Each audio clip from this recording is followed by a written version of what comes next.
आप लोग कैसे हो? मेरा न्यू वीडियो में आप लोग का वेलकम है। फिर एक धमाका संग लेके आ चुका हूँ आप लोग के बीच में। जो भाई मेरे गाना का सुनते हो तो लाइक करे, कमेंट कर, शेयर करना भूले।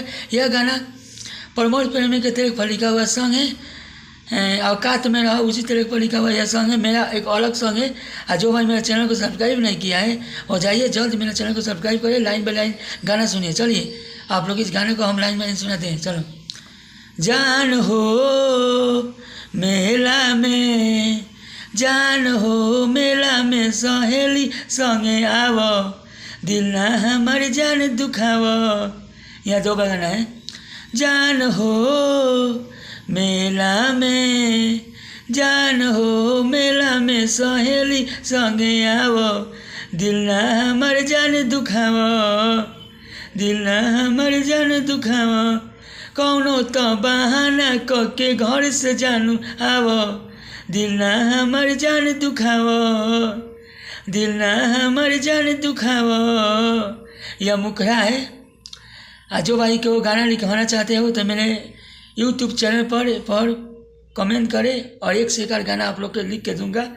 यह गाना मेरा प्रमोद प्रेमी के तरफ पर लिखा हुआ सॉन्ग है। यह गाना को आप लोग पूरा लाइन बाय सुनिए। मस्त लगे तो भाई के लिए लाइक कीजिए। अरे हम दूर, चलिए आंतरा वन सुनाते हैं। आंतरा सुनिए। अरे हम झुलुआ के पीछे हो, जाने चले आई हो मिले तू पीछे हो। यहाँ दो गाना है।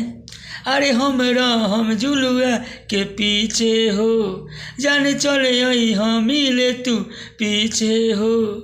कौनो तो बहाना करके मेला घूमे आव, दिल ना हमारे जान दुखाव, दिल ना हमारे जान दुखाव। कौनो तो बहाना करके मेला घूमे आव, दिल ना हमारे जान दुखाव, दिल ना हमारे जान दुखाव। यह आंतरा वन है, यह मुखड़ा है। चलिए आंतरा तू सुनाते हैं। आंतरा तू सुनिए। भाई के चैनल को लाइक करें, कमेंट करें, शेयर करें। और जो भाई मेरे चैनल को सब्सक्राइब नहीं किया है वह जल्द से जल्द सब्सक्राइब करें। चलिए आंतरा तू सुन।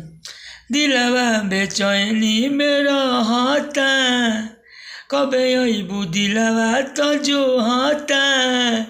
यहाँ दो गाना है। दिलवा बेचैनी मेरा हाथा, कबे अबू दिलवा तो जो हाथा।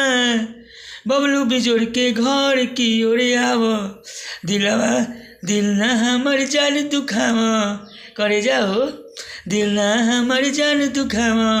बबलू बिजोड़ के घर की ओर आव, दिल ना हमारे जान दुखाव, दिल ना हमारे जान दुखाव। यह गाना प्रमोद प्रेमी के तरफ पर लिखा हुआ सॉन्ग है। आप लोग को मस्त लगे तो भाई के चैनल को सब्सक्राइब करें, लाइक करें, कमेंट करना भूलें। और फिर एक धमाका सॉन्ग लाऊंगा आप लोग के बीच में।